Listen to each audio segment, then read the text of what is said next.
रात का समय था, चारों तरफ सन्नाटा पसरा हुआ था। गांव के बाहर एक पुरानी हवेली थी, जिसे सभी लोग भूतिया मानते थे। कहते हैं वहां कई सालों पहले एक खौफनाक घटना घटी थी, जिसमें एक परिवार की निशंस हत्या कर दी गई थी। तब से उस हवेली में कोई नहीं गया। लेकिन एक दिन गांव के तीन दोस्तों राहुल, मोहन और अजय ने तय किया कि वे उस हवेली के अंदर जाकर सच्चाई जानेंगे।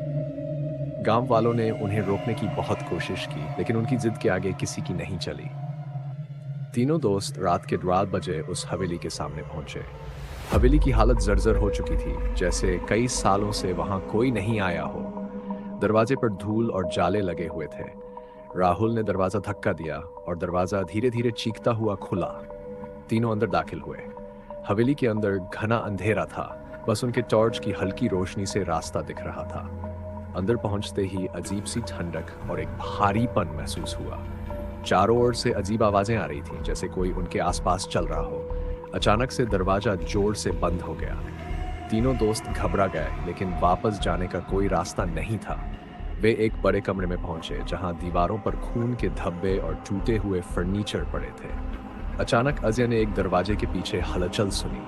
वे तीनों उस दरवाजे के पास गए और उसे खोला। अंदर एक छोटी सी लड़की खड़ी थी, सफेद कपड़ों में लिपटी हुई। उसका चेहरा धुंधला और उसकी आंखें सुनी दिखाई दे रही थी। लड़की ने धीमी आवाज में कहा, मुझे यहां से बाहर निकालो, वे मुझे मार देंगे।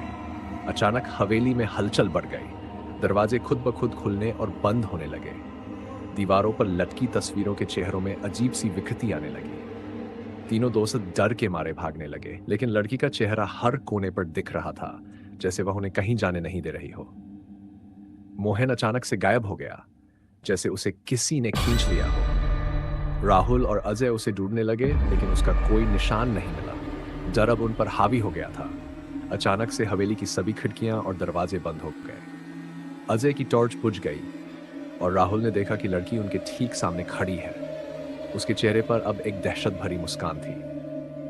लड़की धीरे धीरे आगे बढ़ी और कहा, तुम भी अब यहीं रहोगे। अगले दिन गांव के लोग हवेली के पास पहुंचे, लेकिन उन्हें वहां किसी का कोई निशान नहीं मिला। हवेली के दरवाजे फिर से बंद थे और उस दिन के बाद से उन तीनों दोस्तों को फिर कभी नहीं देखा गया। कहते हैं रात के समय अगर हवेली के पास से गुजरो तो उस लड़की की हंसी और उन दोस्तों की चीखें आज भी सुनाई देती हैं।